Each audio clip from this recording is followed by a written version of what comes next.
Уважаеми журналисти, уважаеми колеги, добър ден!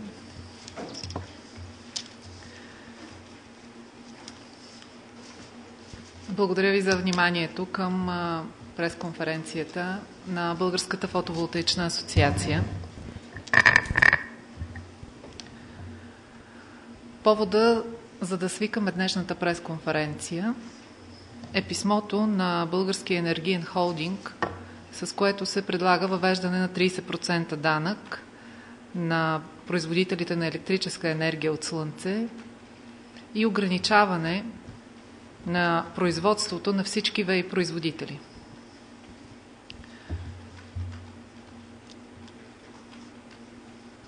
Инвеститорите, членове на Българската фотоволтаична асоциация, сме убедени, че направеното предложение от страна на Българския енергиен холдинг не е възможно да отразява официалната позиция на правителството, защото то противоречи с усилията за създаване на стабилен бизнес климат в страната, създаване на стабилна и предвидима законова рамка, която да гарантира всеки един инвестиционен интерес и всяка една инвестиция, направена в България. Още повече, че България като държава член на Европейския съюз е възприела законодателството на Съюза като свое вътрешно право, а приоритетите и политиките на Европейския съюз в областта на енергетиката са абсолютно ясни. Те са потвърдени и с решение на Европейския съвет от 22 май 2013 година с множество регламенти, резолюции на Европейския парламент и на Европейската комисия. Всички те казват едно: държавите членки на Съюза следва да развиват възобновяемите енергийни източници като единствените, които са неизчерпаеми и като единствените, които ще дадат възможност за енергийна сигурност и стабилност на енергийните системи на държавите членки. Това в средносрочен и дългосрочен план ще направи и конкурентно способни икономиките на държавите членки и на Европейския съюз като цяло. Българската фотоволтаична асоциация настояваме за независим международен одит на Българския енергиен холдинг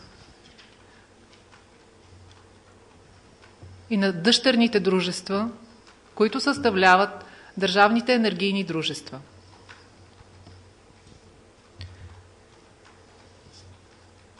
Настояваме за такъв международен одит, който да препоръча мерки за преструктурирането на БЕХ, нещо направено и в доклада на Световната банка, официализиран в България на 27 май 2013 година. Без преструктуриране на държавния енергиен сектор и реална реформа в него не може да се стабилизира и състоянието на българската енергетика. Отказът от реформи в държавният енергиен сектор всъщност се маскира под търсенето на виновник и прехвърлянето на проблемите от болната глава на здравата. Проблемът на отказът от реформи в българската държавна енергетика е всъщност отказ от модернизация на сектора и отказ да се следят световните тенденции за развитие на енергетиката. Пример за отказът от реформи е спирането от страна на дъщерни на Българския енергиен холдинг дружества като НЕК и ЕСО на старта на балансиращия пазар. През тази година, месец юли, Държавната комисия за енергийно и водно регулиране прие правила за търговия, които поставиха пазарния принцип в основата на българската енергетика. Правилата за търговия, приети от новия състав на ДКЕВР, ясно показаха европейския път по който явно регулатора иска да зададе развитието на българската енергетика. Като добър пример мога да посоча, че правилата за търговия, приети от ДКЕВР през юли 2013 година, дадаха основание на Европейската комисия да спре една от няколкото наказателни процедури срещу България в сектор енергетика. Това за нас беше безспорно доказателство, че пътят, поставен от ДКЕВР с правилата за търговия, е европейският и правилният. Стартирането на балансиращия пазар и поставянето на пазарна основа на отношенията в българската енергетика ще осветлят до голяма степен и до момента скрити процеси в държавната енергетика. По този начин ние си обясняваме усилията от страна на дъщерните на БЕХ дружества НЕК и ЕСО, насочени към спиране, забавяне на старта на балансиращия пазар.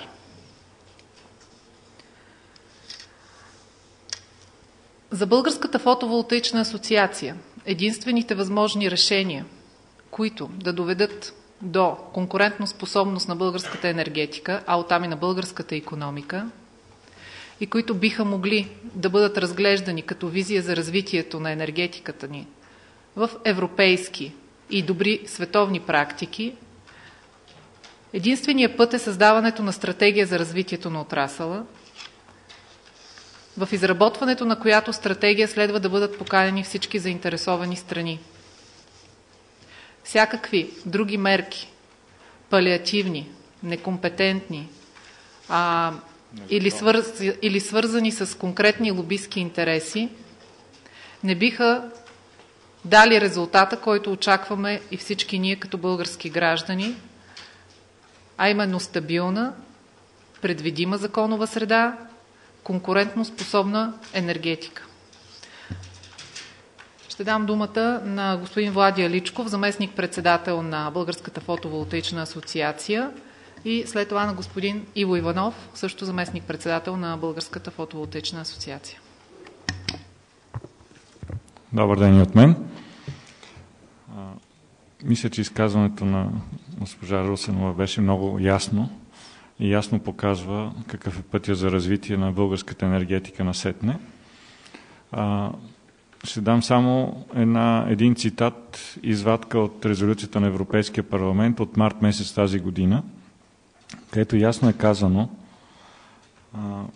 не цитирам дословно, но ясно е казано, че държавите следва държавите членки следва да спазват европейските директиви в сектор енергетика и следва да създават благоприятни условия за инвестиции, тъй като прехода към зелена икономика и прехода към енергийна независима Европа минава след множество милиарди и трилиони инвестиции в този сектор.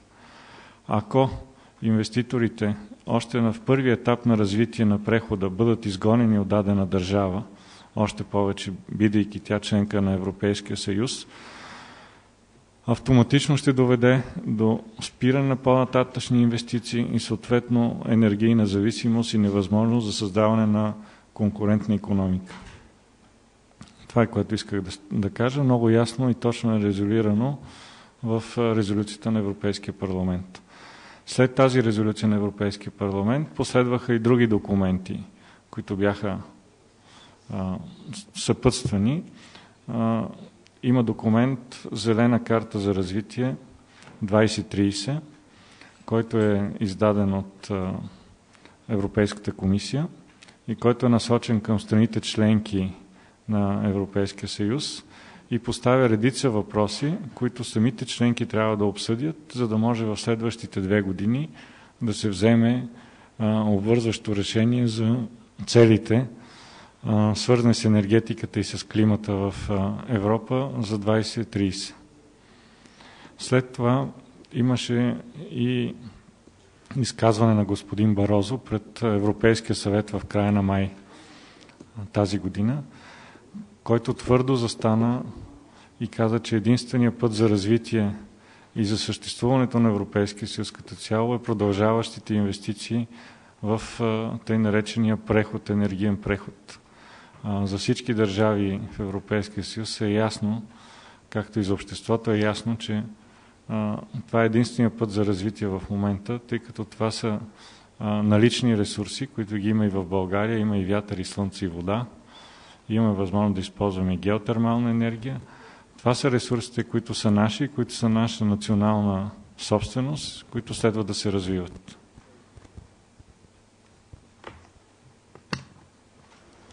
Здравейте, отново и от мен. Аз бих искал да се върна в нашата действителност, която е една действителност на държава, която се реформира, която се модернизира, която търси своя път в новия свят, в общността на европейските и на световните демокрации. Реформите са много труден и не винаги бърз процес, разбира се, но това, което аз бих искал да отбележа тук е, че реформата в областта на енергетиката върви, може би, по един от най-мъчителните и бавни начини в нашата страна.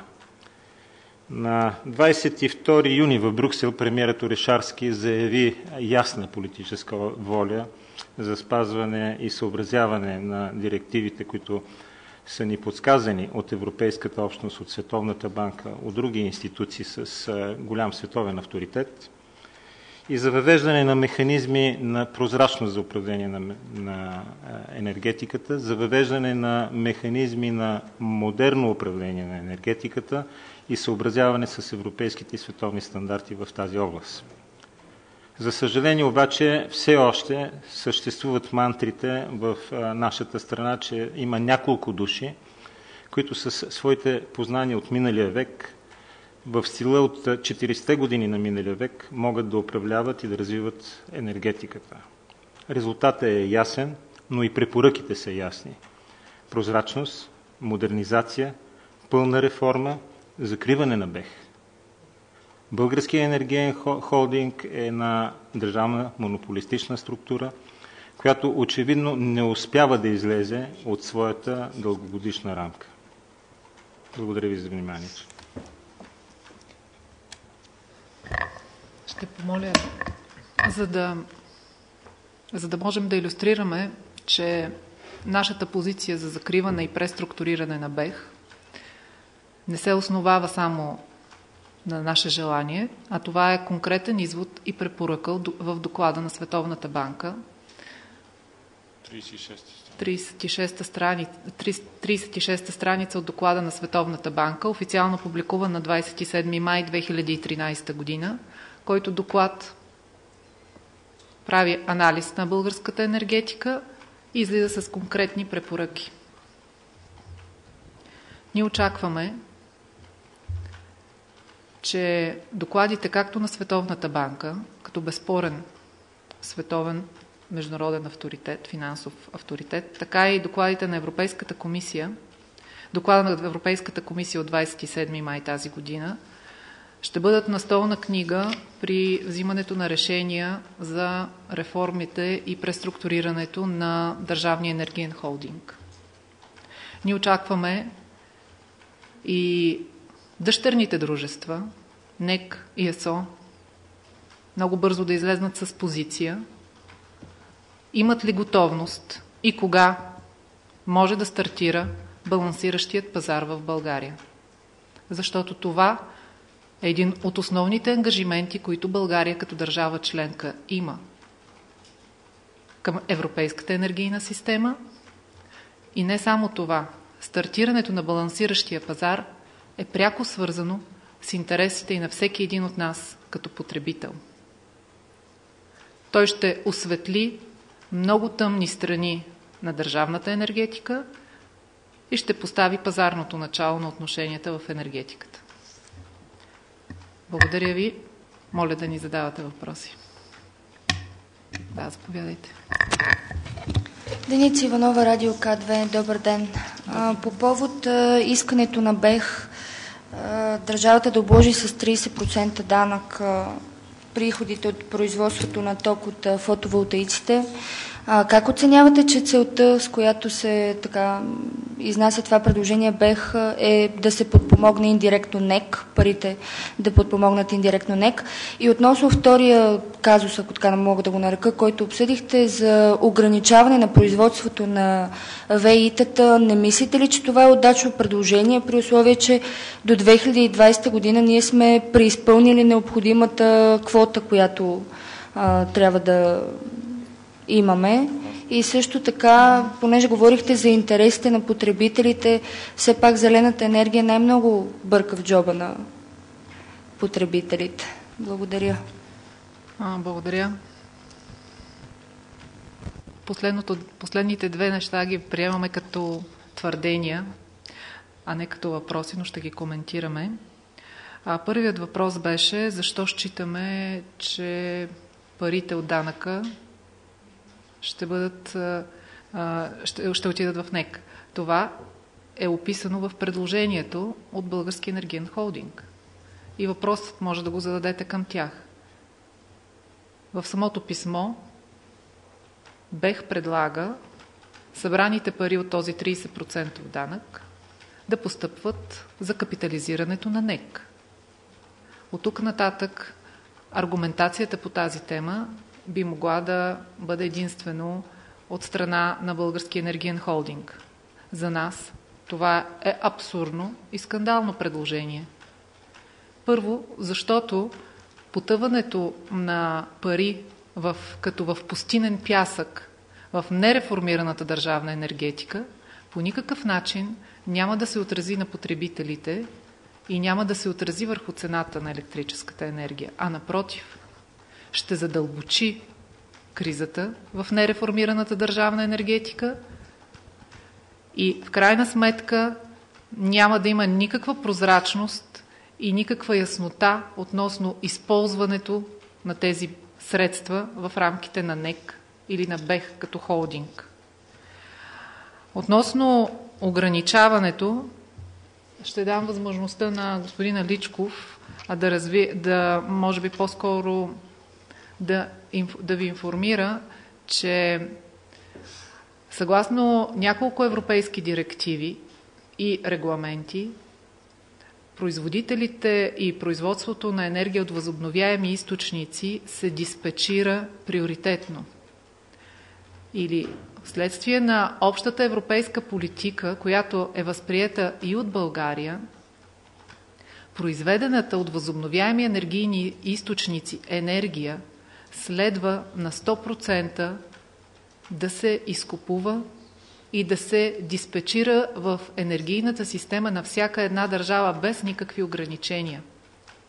Незаконната практика, въведена през месец април и май тази година за ограничаване на работата на ВЕИ производителите, доведе до стотици сигнали до Европейската комисия и по наша информация тя вече е започнала проверка. Насърчаването от страна на БЕХ на подобни незаконни практики би могло единствено и само да създаде лоша репутация на държавата, но по-скоро показва опит за обслужване на други интереси в сектора. Аз ще продължа темата. Първото нещо е, че в това писмо на БЕХ се манипулират едни данни и цифри, които не са вярни. България трябва да има 20,8% дял ВЕИ в сектора или в частта електропроизводство. Това, което се споменава като 16% става дума за част от цялата енергетика, не само електропроизводство, тук се има предвид и охлаждане, отопление и електротранспорт. Това, което касае електропроизводството, дела, който България трябва да постигне към 2020 година е 20,8%. В момента, по наши изчисления, ние сме някъде около 16%. В тези 16% влизат както фотоволтичните централи, чието дял е около 3,3%, така влизат вятърните централи с около 3,5%, вътре влизат и централите, голямите вецове на НЕК, които са може би около 8% от цялото електропроизводство. Като цяло, за да изпълниме целта 2020 година, са необходими допълнителни инвестиции в сектор ВЕИ, които в такава обстановка, каквато беше създадена в някои предишни правителства в страната, е невъзможно, тъй като знаете, че за да се реализира един голям ВЕЦ, трябва 5 до 7 години развитие. За да се инсталират нови вятърни паркове са 3 до 5 години, а слънчевите централи са 1 до 3 години. В тези рамки, в тази ситуация в страната са необходими сигурност, гаранция на инвеститорите, не само в сектор ВЕИ или в сектор енергетика, изобщо гаранции за инвеститори в този сектор. Като казвам инвеститори, не искам да си мислите, че това са само чуждестранни инвеститори. От 1750 фирми инвестирани в сектора, около 1000 или повече от 1000 са български инвеститори, а голяма част от тях са малки инвеститори, т.е. това са малки, средни и микропредприятия, които са инвестирали в този сектор. Така че, отговарям ви, голяма манипулация, че България е изпълнила изискването за 2020. Не е вярно и са необходими нови милиарди, за да се постигне това нещо.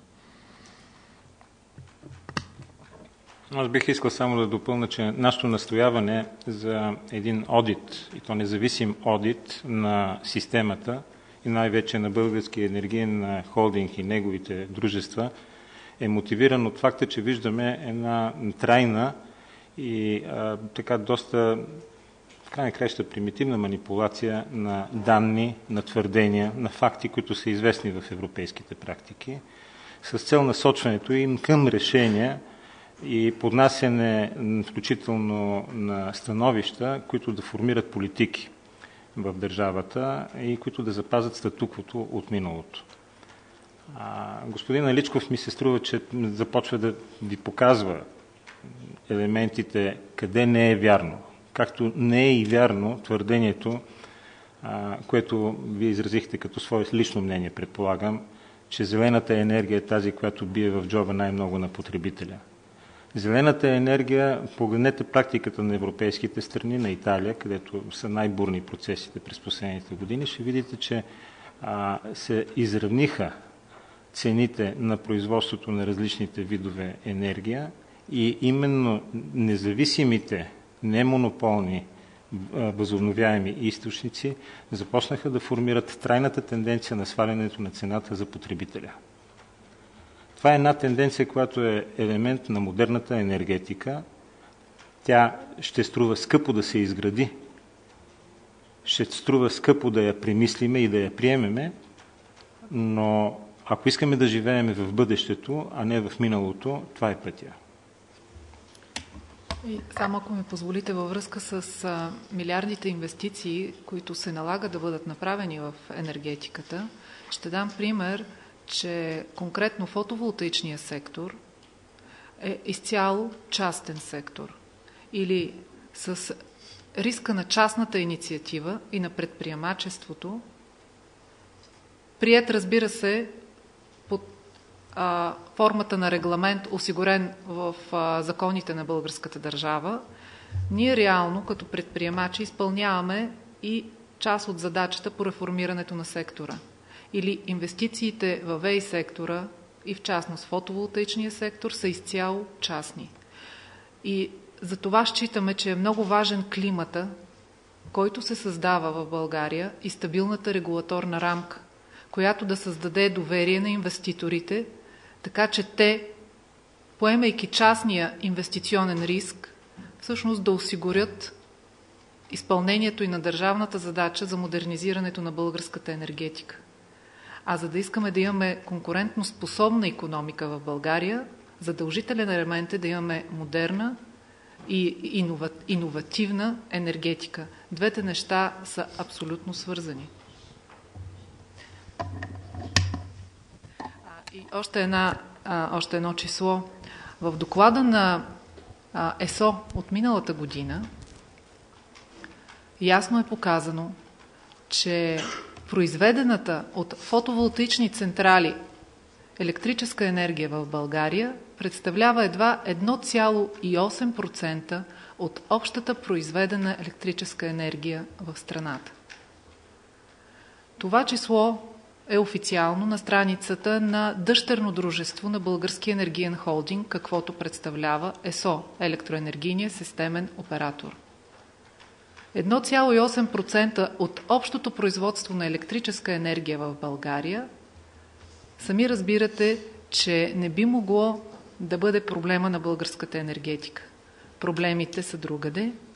Затова ние настояваме за независим международен одит на БЕХ и на дъщерните дружества на БЕХ. Настояваме при липса, ако се отчете, че има липса на вътрешен капацитет, да бъдат поканени авторитетни, световни финансови институции, които да направят този анализ и препоръки към българското правителство, да се започнат стъпки, поне по най-краткосрочните мерки, посочени в докладите на Световната банка и на Европейската комисия от май тази година, и да видим, че не се отлагат реформите в енергетиката и не се търсят палиативни решения, а се търси трайно и стабилно решение за всички производители в отрасъла. Надежда за това ни дадоха и първите стъпки на правителството с законодателните промени от юли месец тази година. Затова нашето убеждение е, че позицията на БЕХ не е възможно да бъде споделяна и от правителството. Благодаря.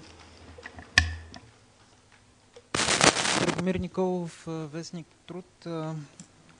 По отношение на европейската практика, има ли други държави в Европейския съюз, в които да се прилага такъв налог? В какъв размер е той? Идеята за въвеждане на този данък по някакъв начин беше ли обсъдена с бранша от страна на Икономическото министерство или на Енергийната комисия в парламента?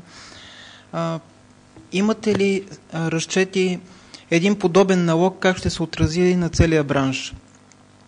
И ме интересува от 1 януари, ако този данък стане факт, какви конкретни действия ще предприеме вашата асоциация?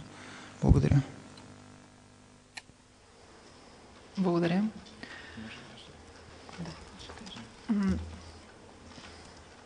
Ние разглеждаме тази позиция и това предложение на БЕХ като част на тяхна инициатива. Подобна идея не е коментирана и не е обсъждана с Българската фотоволтаична асоциация, а от консултациите, които направихме през последните дни и с колегите от ветроенергийната и хидроенергийната асоциации, с тях също не са водени разговори. Ние реално очакваме воденето на каквито и да е било разговори за решение в енергетиката да се основават на конкретна визия за развитието на отрасъла. И очакваме воденето на разговорите с браншовете в енергетиката да се водят на основата на ясна визия за това какво ще се прави по принцип в сектора, как ще се реформира държавната енергетика, какви реформи се предвиждат там, кога ще стартира балансиращия пазар и ще се постави пазарната основа в енергетиката. Всички тези теми са отворени. Ние вярваме, че от страна на правителството ще има диалог и ще дискутираме по всички тези теми. Прилагането на предложените от Българския енергиен холдинг предложения биха довели до фалит на нашия сектор. Те са насочени дискриминационни, конкретно срещу производителите на електрическа енергия от фотоволтаични централи. Ще дам думата на господина Личков, който да каже няколко думи за опита в други държави на Европейския съюз, но само ще ви кажа едно. Това, което е посочено и което ние прочетохме в писмото на БЕХ, категорично не отговаря на истината относно чужди опит. Директно. Първо нещо, Този модел, който БЕХ предлага, е абсурден, правно абсурден и икономически абсурден. Да се въведе данък, с който да се обложат частни дружества, приходите от чието данък да отидат в държавно търговско дружество с цел компенсиране на дефицити в това дружество, е правен абсурд. В Европа, в България, където искате. Може би може да се намери аналог в по-стари времена, когато се експроприира частна собственост. Второ, във връзка с аналога в други държави, примерите дадени в писмото на БЕХ са извадени от контекст, необяснени юридически и правно и некоректни. В повечето от изброени държави, където са цитирани данъци, има данъци, които са в малък процент и те касаят целия сектор енергетика, не само фотоволтаици, не само ВЕИ, а има данък или цена за достъп, който е равен за всички участници в електропроизводството. Има изключение, но това са изключения, нали разбирате, в държави, където има абсолютен монопол на енергийни дружества, подобно на монопола на БЕХ. Визирам Гърция, визирам и Чехия, където отново се въвеждат рестрикции, не с цел решение на проблеми в енергетиката, а конкретно с цел запълване на дефицити в самите държавни структури. По-ясно и кратко не знам как да го формулирам. Аз се опитам с едно изречение. На която и да е от тези държави, системата за стимулиране развитието на ВЕИ е абсолютно различна от нашата. Тоест, сравнимостта и изваждането от контекста, както и в началото споменахме и тримата, е чисто манипулативно с цел обосновка на определено желание да се демонстрира някаква активност от страна на тази компания. И още нещо, което ние в Българската фотоволтаична асоциация споделяме и считаме, че е важно.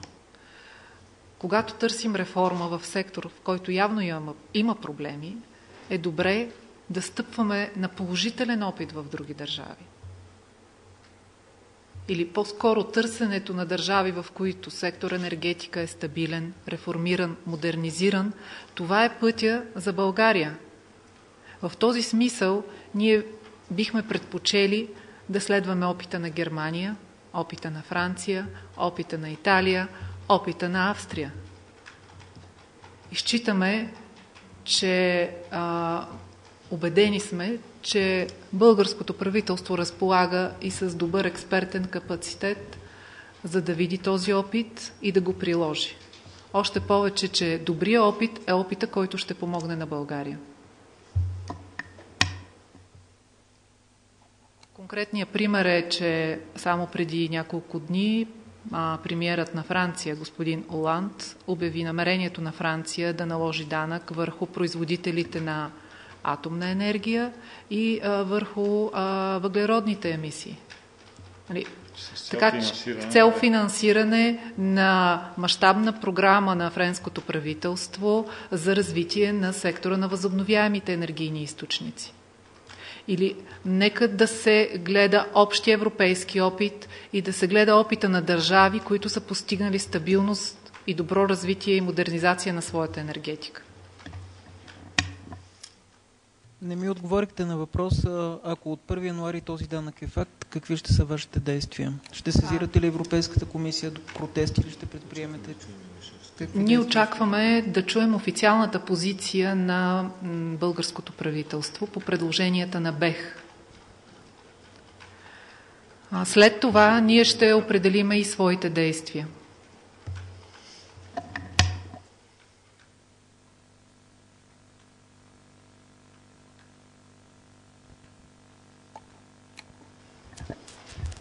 Има ли още въпроси? Ако може един коментар да направите преди няколко дни на една пресконференция на Реформаторския блок. Те казаха, че задължително трябва да има предоговаряне на дългосрочните договори, включително с ВЕИ сектора и с двете марици. Склонни ли сте да предоговаряте дългосрочни договори? Честно казано, от вас сега научаваме за подобни коментари. Не сме запознати с тях. Това не е ново. Общо взето наблюдаваме, че явно един и същи кръг от така наречени експерти съветват различни политически партии. В този смисъл предпочитаме да стъпиме на закона, на европейските директиви и на икономическата логика. Аз ще помоля да покажем една много ясна картина, която е от доклада на господин Барозу пред Европейския съвет тази година на 22 май, който се състоява в Брюксел.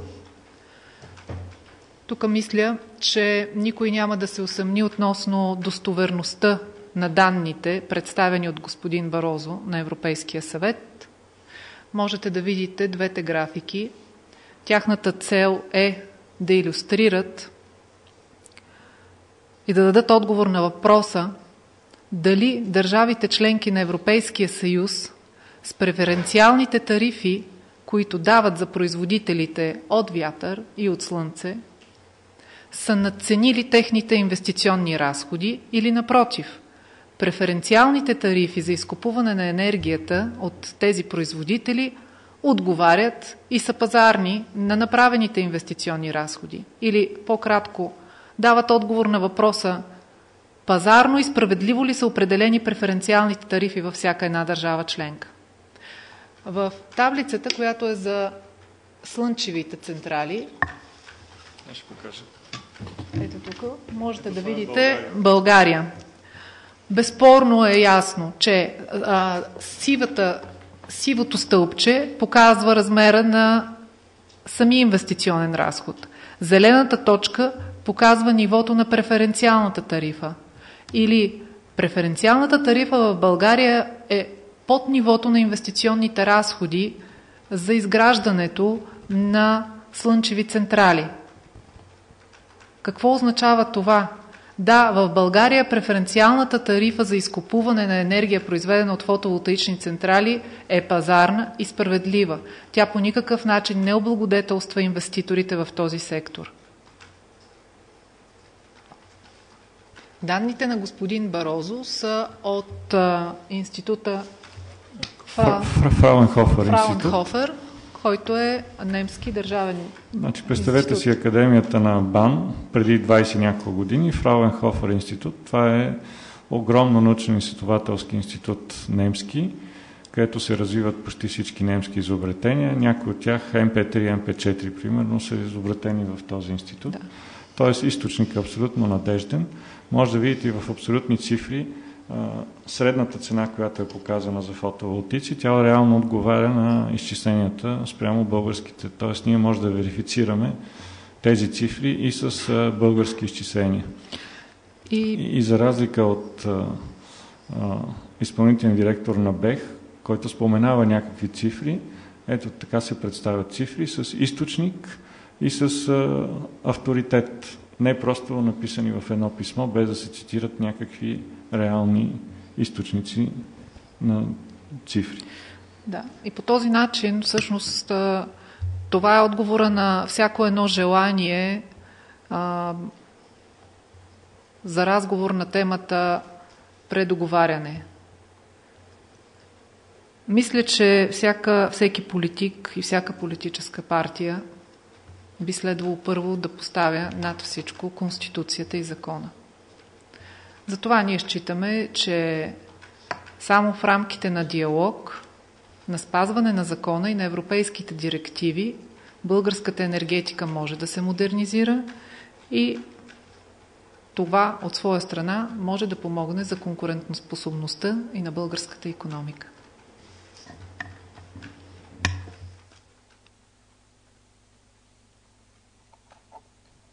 Други въпроси? Няма. Много ви благодаря за вниманието в неделя преди обяд. Оценяваме вашето внимание, интереса ви към нашата тема. Пожелаваме ви хубава неделя и приятна работа.